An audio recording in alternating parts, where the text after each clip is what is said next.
Okay, out of all the benches I've tested and reviewed, I'm gonna be honest, Titan Fitness has historically had some of the lowest rated benches. They've told me they're trying to correct that, specifically with the new Titan, self-proclaimed Titan series adjustable bench. Have they beaten the competitors with a better value option, specifically going after the Rep AB5200 2.0, the Rogue Fitness adjustable bench 3.0, and others? I plan to answer that question today. Let's do it.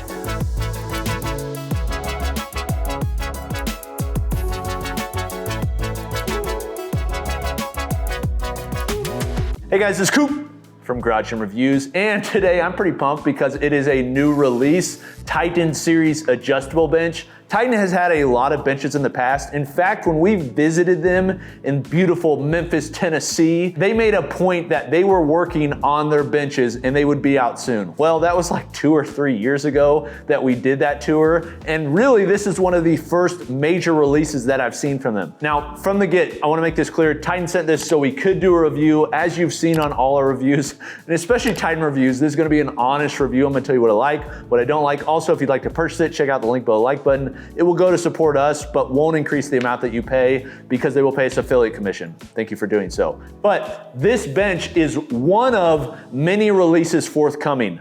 What I've been told from Titan is essentially they want to have 3 options in each of their lines. They have, I think they're calling them Performance, the Elite, and then the Titan series. And they want to have a flat, incline, and decline bench within all of those. This one I think is probably kind of their creme de la gym option. I say that, this is not a creme de la gym price. And I think that is one of the most interesting parts. This is, for this style of bench, this level of bench, this quality of bench, this is quite possibly one of the cheapest benches that's out there within that realm. This is a $450 bench with free shipping. That features truly nearly all of the same things that the higher end benches that they're competing against do as well. The question is, did they screw it up in some areas? Did they miss some stuff? Maybe.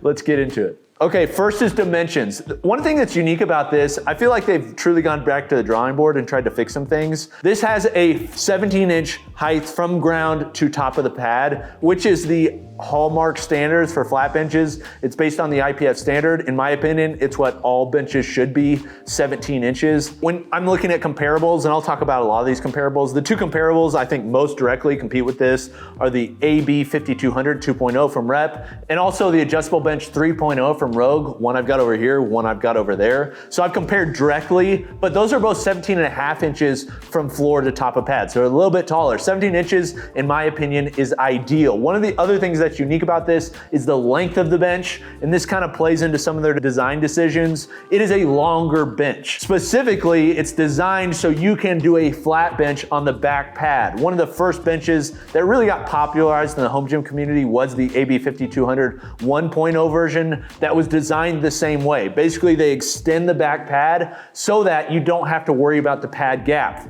Now, that is one of the downsides to this bench, which I'll talk about in a moment, but that is the pad gap. But because the back pad is 40 inches, a standard flat bench is about 45 inches. 40 inches is well more than enough for most people to bench on the back pad. You can do a true flat bench press on the back pad without worrying at all about the pad gap. That was a design decision they made. It does increase the weight and the length of it, but honestly, I like it. If this is a singular bench in your garage, this is really one of the types that you want to get because you don't have to worry about that pad gap while you're benching, and it's a 17-inch height, which is chef's kiss. Okay, next is the frame. This frame, I love this. This is one of my favorite parts of the bench. They're using 11 gauge steel, similar to steel that you see on all squat racks. They're black powder coating it. Honestly, this is a standard style bench from what we've seen now. I would not be surprised if they looked at the market and said, what do we like about this one? What do we like about that one? When you just look at it, it looks extremely similar to the Rogue Adjustable Bench 3.0. Like, it just looks like a carbon copy. Like, there's so many similarities in the look. One, because it was a really cool and really good designed bench. 2, it's because what's popular, and they're probably like, how can we make this a little bit cheaper by importing it and lowering some features? But one major, I wanna be clear on this, major improvement they've made on this versus what Rogue did on their adjustable bench 3.0 is the gusset in the middle. So The way that Rogue is shipping their adjustable bench 3.0 to save on shipping is they're shipping it all disassembled, including the front foot from the back frame. Well, the problem with that is you have to bolt it together, and they're using these V brackets to attach them together. We've done a review on Stray Dog that has a similar mechanism, but they actually use a dovetail to connect them together. Titan though, and I don't necessarily know, I think they're just running really low margins on this, I would guess, because this is a heavily shipped item. The entire frame, except for the back foot, is welded together, meaning there is so much rigidity, there's so little movement between the front and the back that it is just so solid. And I'd say that actually about the bench as a whole, this is one of the most solid adjustable benches I've used. Like, it is just, because of all the welding, because of the gauge of steel they're using, because of the tight tolerances, like, when we're talking stability, like, truly, they killed it on this thing. This thing is uber stable. 125 pounds. When you're using the adjustable features, it's very stable. When it's flat, it's very stable. A lot of that comes from the welded gusset in the middle, and I absolutely love it. I think that was actually one of the best design decisions they made on this. One other thing on assembly time does matter. Like, it's one reason I don't like buying IKEA stuff. I hate freaking assembly with this little screwdriver. It's so annoying. Well, this bench is mostly pre-assembled, and part of that is because it's mostly welded together. You basically have the frame, you have the back pads, and the back foot. You put those together, it's ready to go. Not all benches are like that. In fact, the Rogue Adjustable Bench 3.0 behind me is almost all separated. The amount of assembly time that actually takes on that is a lot. The reason they do that is so they can ship it in a smaller box and charge less. Titan, I guess they're not worried about that. It comes in one box and it is a quick assembly time. Okay, next is the ladder system. This is what adjusts. It is a ladder system bench. You have to decide, do you want a pop pin or ladder system? Most of the benches we see come out today are ladder systems. They're beneficial in that you don't have to use two hands, you can just pull it up. But they have a little bit of a detriment in that they don't lock down as much as or as well as a bench that has a pop pin. Personally though, I don't really mind a ladder system, and I think most people are the same way, just really quick to adjust. They're using a very similar, if not the same, ladder style system as Rogue is using. It's basically got an outside channel that runs along with a bolt in between. They're actually wrapping the bolts in UHMW plastic, which Rogue does not. So when you adjust it, there's a nice like clink almost, but not metal on metal. It's actually UHMW on metal, so it's gonna be protected. Also sounds really good, just has a nice satisfying feel. The actual ladder system is not stainless steel. That's an option that Rogue offers. It's more expensive. I like stainless steel. Stainless steel would be preferable, but stainless steel would also cost a lot more. So instead they've done a bead blasted steel, and then they're putting a zinc coating on top. I think it looks pretty good. I think it's a good like middle ground for price. If you put stainless steel on this, it would cost a lot more. Probably not worth it for most people, I don't think. I think the price where it's at, I like it. I think it fits really well. A lot of people will be able to afford it, but have a really nice bench. But that zinc is also corrosive resistant, and it just looks cool, just like a cool silver pops. And if you notice, it's all laser cut. So many of the numbers on the back pad are laser cut. All the numbers on the seat pad are laser cut as well, so you know exactly where you're dialed in. There's actually 9 adjustment positions on the back pad, 3 on the front. Some of the other companies and competitors are offering more, but not many more. 9, this is basically every one that you would actually use and want, and they're easy to find.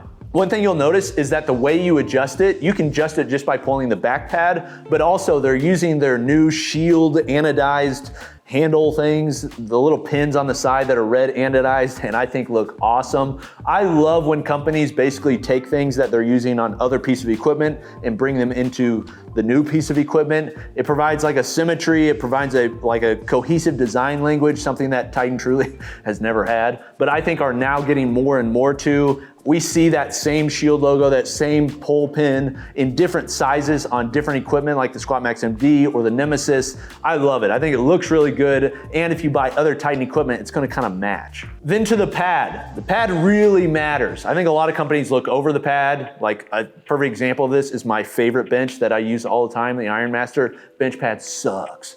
Really, I'm trying to figure out a way to replace it. I will say this is a very good bench pad. Actually, I think they did really well with this. Reason being, they're using their Hefty Grip vinyl, which is the same in my opinion, as the clean grip vinyl. I put them side by side, can't tell the difference between them. Feels like the exact same vinyl as Rep is using, which is a dupe essentially of what the Thompson Fat Pad from Rogue is, which is my truly favorite vinyl. This one is second. It's a very nice vinyl. It's very grippy, it's thick, it's not gonna tear. I love it. I love that Rep is using it. I love now that Titan's using it. It's really well done. Titan did something a little bit different in that they embossed their logo on the top of the pad. You can decide if you like that or not. Personally, I don't really want an extra logo, but it's not a big deal. Some people will really like it. So one thing that's different about it.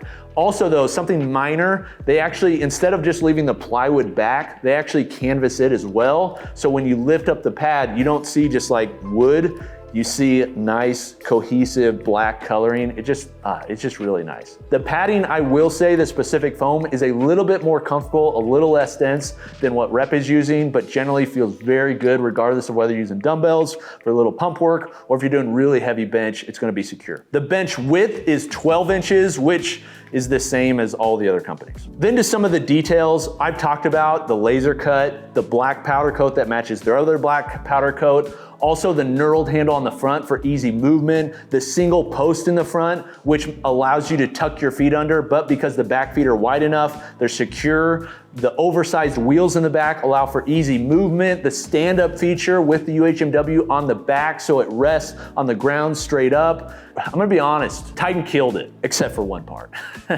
There's one part that I don't love. I don't think this is a reason to not recommend it, but this is an honest review. Okay, they have a pad gap of 1.5 inches. Pad gap, you want thinner the better. It's the reason people buy the zero gap bench from Rep, which honestly, it's a cool feature, but personally, I don't like all the clunkiness of it. But what they did was they made the bushing roller stick up above the pad. So when you use it with the pad gap on flat, so let's say like a normal adjustable bench, you start up on the front with like dumbbells and then you roll back, you will feel that big bushing sit above the pad every time you roll back. It feels awful. Now, here's the caveat. It's oversized, which is nice, which means like it's a really nice adjustment. It just feels really good. And the other side is this bench is really made to bench flat on the back part of the pad. So because they made the back pad far enough, I don't think it's a huge deal. It's just something I wanted to call out. If you're used to using an adjustable bench for flat benching and you're used to starting on the front and rolling back, you're not gonna like it because that bushing sits too high up. You're gonna wanna start farther back and then use the back pad for flat benching. So not a huge deal. I just wish they made like the bench pads a little bit taller or something so it would allow that to not stick out. Again, minor, but this is honest and just something I noticed. Okay, all that said, where does this sit? Value, $450, free shipping. Comparatively, the adjustable bench 3.0 from Rogue Fitness is $595, plus you pay for shipping, so you're really looking at like $650. From Rep, the AB 5200 2.0, $550. So here's where I think this sits. I think this is a better value than both of those. Within this like realm, an adjustable bench that's gonna last forever, can be used for both flat bench and incline. It's just like this, I think is really the budget king. Like this $450, it's $100 less than the AB 5200 2.0. This is the reason I would recommend the other ones though. If you want made in the USA, obviously, go with the adjustable bench 3.0 from Rogue. Great bench, made in the USA. If you want decline features, the AB 5200 2.0 has decline. You want to spend $100 more for that, you have to decide. But if you don't care about decline and don't care about country of origin, you don't care if it's imported, this is the king. Like seriously, Titan killed it. The only thing is that minor thing of the bushing in the middle. Other than that, I love this bench. It is really well done. It's heavy, which is nice for stability, which is what all the other competitors are, similar feel weight on the front, all that stuff. But if you're just looking for a good value bench, like I hope Titan's other stuff they come out with is like this, because they actually killed it with this. Okay, what do you think of the bench? Is this enough to convert you to Titan's new benches? Do you like it? Is it enough? Is $100 difference between the Rep enough to make you buy it? Or do you prefer the decline options on the other ones? Let me know in the comments. It's Coop from Garage Gym Reviews. I'll see you next time. Peace.